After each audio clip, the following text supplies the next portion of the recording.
ಓಂ ಶಾಂತಿ. ದಿನಾಂಕ ಆಗಿದೆ 19/3/2026. ಹೇಗೆ ಬಾಪ್ದಾದ ಇಬ್ಬರು ನಿರಹಂಕಾರಿಯಾಗಿದ್ದಾರೆ, ದೇಹಿ ಅಭಿಮಾನಿಯಾಗಿದ್ದಾರೆ, ಹಾಗೆಯೇ ಫಾಲೋ ಫಾದರ್ ಮಾಡಿ, ಆಗ ಸದಾ ಉನ್ನತಿಯಾಗುತ್ತಾ ಇರುವುದು. ಶ್ರೇಷ್ಠ ಪದವಿಯನ್ನು ಪಡೆಯಬೇಕೆಂದರೆ ಎಚ್ಚರಿಕೆ ಇರಲಿ. ಮನಸ್ಸಿನಿಂದಲೂ ಯಾರಿಗೂ ನನ್ನ ಮೂಲಕ ದುಃಖ ಸಿಗಬಾರದು, ಯಾವುದೇ ಪರಿಸ್ಥಿತಿಯಲ್ಲಿ ಕ್ರೋಧ ಬರಬಾರದು. ಒಂದು ವೇಳೆ ಯಾರಾದರೂ ಬಾಯಿಂದ ಬಾಬಾ ಬಾಬಾ ಎಂದು ಹೇಳುತ್ತಾ ಚಲನೆಯು ಘನತೆಯಿಂದ ಕೂಡಿಲ್ಲವೆಂದರೆ ಶ್ರೇಷ್ಠ ಪದವಿಯು ಸಿಗಲು ಸಾಧ್ಯವಿಲ್ಲ. ಭಗವಂತನು ಎಲ್ಲರ ತಂದೆಯಾಗಿದ್ದಾರೆ. ಶ್ರೀಮದ್ ಭಗವಾನುವಾಚ ಅಂದಾಗ ಅವಶ್ಯವಾಗಿ ಭಗವಂತನೇ ಬಂದು ಶ್ರೇಷ್ಠರನ್ನಾಗಿ ಮಾಡಿರಬೇಕು. ಆದ್ದರಿಂದಲೇ ಅವರ ಮಹಿಮೆ ಇದೆ. ಎಷ್ಟು ನಿಶ್ಚಯವೋ ಅಷ್ಟು ಖುಷಿಯೂ ಹೆಚ್ಚುತ್ತದೆ. ಶ್ರೀಮತದಂತೆ ನಾವು ಸ್ವರಾಜ್ಯ ಪದವಿಯನ್ನು ಪಡೆಯಬೇಕಾಗಿದೆ. ಮನುಷ್ಯರಿಂದ ದೇವತೆಗಳಾಗುವುದರಲ್ಲಿ ತಡವಾಗುವುದಿಲ್ಲ. ಪ್ರತಿಯೊಬ್ಬರೂ ತಿಳಿದುಕೊಳ್ಳಬೇಕು, ನಾನು ಪತಿತನಾಗಿದ್ದೇನೆ, ನಾನೀಗ ಪಾವನನಾಗಬೇಕಾಗಿದೆ. ಮುಖ್ಯ ಮಾತೇನೆಂದರೆ ತಂದೆಯ ನೆನಪಿನ ಯಾತ್ರೆಯನ್ನು ಕಲಿಸಿದ್ದಾರೆ. ಇದರಲ್ಲಿ ದೇಹಾಭಿಮಾನವಿರಬಾರದು.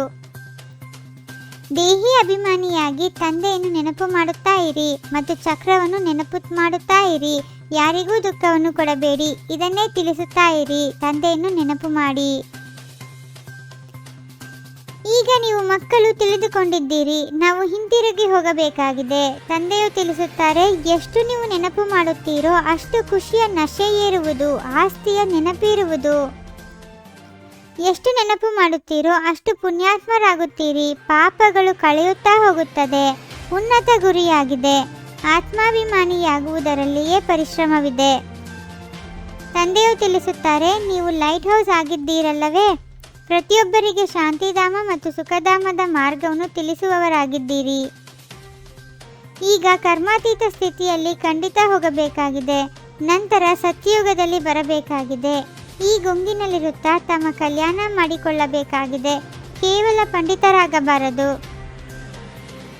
ರೂಪ ಮತ್ತು ಬಸಂತ ಎರಡೂ ಆಗಬೇಕಾಗಿದೆ. ರೂಪ ಅಂದರೆ ಆತ್ಮದ ಸ್ಮೃತಿ, ಬಸಂತ ಎಂದರೆ ಜ್ಞಾನದ ಮಳೆ ಸುರಿಸುವುದು. ಇಲ್ಲದಿದ್ದರೆ ಅವರು ತಂದೆಯ ಸಮಾನ ಆಗಲಿಲ್ಲ. ಪತಿತರಿಂದ ಪಾವನರನ್ನಾಗಿ ಮಾಡುವುದು ನಿಮ್ಮ ಕರ್ತವ್ಯವಾಗಿದೆ. ತಂದೆಯ ಕರ್ತವ್ಯವೇ ನಿಮ್ಮ ಕರ್ತವ್ಯ. ನಿಮ್ಮ ಮುಖವು ಸದಾ ದೇವತೆಗಳಂತೆ ಖುಷಿಯಲ್ಲಿ ಹರ್ಷಿತವಾಗಿರಬೇಕು. ಈಶ್ವರನ ಸಂತಾನರ ಬಾಯಿಂದ ಸದಾ ರತ್ನಗಳೇ ಹೊರಬರಬೇಕು. ನೀವು ಮನುಷ್ಯರಿಗೆ ಜೀವದಾನ ನೀಡುತ್ತೀರಿ, ಮಾರ್ಗ ತಿಳಿಸಬೇಕಾಗಿದೆ. ನೀವು ಪರಮಾತ್ಮನ ಮಕ್ಕಳಲ್ಲವೇ? ಯಾರಿಗೂ ದುಃಖವನ್ನು ಕೊಡಬಾರದು. ದುಃಖ ಕೊಡುತ್ತೀರೆಂದರೆ ನಿಮ್ಮ ಶಿಕ್ಷೆಯು 100 ಪಟ್ಟು ಹೆಚ್ಚಾಗುವುದು. ಯಾರೂ ಶಿಕ್ಷೆಯಿಂದ ಪಾರಾಗಲು ಸಾಧ್ಯವಿಲ್ಲ. ಮಾತು ಚಲನೆಯಲ್ಲಿ ಬಹಳ ರಾಯಲ್ ಆಗಿರಬೇಕಾಗಿದೆ. ಮುಖದಿಂದ ಸದಾ ರತ್ನಗಳೇ ಹೊರಬರಬೇಕು. ತಮ್ಮ ಸಮಾನ ಮಾಡಿಕೊಳ್ಳುವ ಸೇವೆ ಮಾಡಬೇಕಾಗಿದೆ. ಕ್ರೋಧದ ಮೇಲೆ ಬಹಳ ಎಚ್ಚರಿಕೆಯಿಂದಿರಬೇಕಾಗಿದೆ. ಮುಖವು ಸದಾ ದೇವತೆಗಳಂತೆ ಹರ್ಷಿತವಾಗಿರಬೇಕು. ಸ್ವಯಂವನ್ನು ಜ್ಞಾನ ಯೋಗ ಬಲದಿಂದ ದೇವತೆಯನ್ನಾಗಿ ಮಾಡಿಕೊಳ್ಳಬೇಕು. ಶಕ್ತಿಶಾಲಿ ದರ್ಪಣದ ಮೂಲಕ ಸರ್ವರಿಗೂ ಸ್ವಯಂನ ಸಾಕ್ಷಾತ್ಕಾರ ಮಾಡಿಸುವಂತಹ ಸಾಕ್ಷಾತ್ಕಾರ ಮೂರ್ತಿ ಭವ. ಶಕ್ತಿಶಾಲಿ ದರ್ಪಣವಾಗಿ ಬಿಡಿ. ಅದರಿಂದ ಸರ್ವರಿಗೂ ತನ್ನ ಸಾಕ್ಷಾತ್ಕಾರವನ್ನು ಮಾಡಿಸಲು ಸಾಧ್ಯವಾಗಲಿ. ಅರ್ಥಾತ್ ತಮ್ಮ ಮುಂದೆ ಬರುತ್ತಿದ್ದಂತೆಯೇ ದೇಹವನ್ನು ಮರೆತು ತನ್ನ ದೇಹಿ ರೂಪದಲ್ಲಿ ಸ್ಥಿತರಾಗಿ ಬಿಡಲಿ. ಶಿಕ್ಷಣಗಳನ್ನು ಸ್ವರೂಪದಲ್ಲಿ ಧಾರಣೆ ಮಾಡಿಕೊಳ್ಳುವವರೇ ಜ್ಞಾನ ಸ್ವರೂಪ, ಪ್ರೇಮ ಸ್ವರೂಪ ಆತ್ಮನಾಗಿದ್ದಾರೆ. ತಂದೆಯಲ್ಲಂತೂ ನಿಶ್ಚಯವಿದೆ, ಆದರೆ ತಮ್ಮಲ್ಲಿಯೂ ನಿಶ್ಚಯ ಬುದ್ಧಿಯವರಾಗಿ ಕಾರ್ಯ ಮಾಡಿ. ಆಗ ವಿಜಯವೇ ವಿಜಯವಿರುತ್ತದೆ.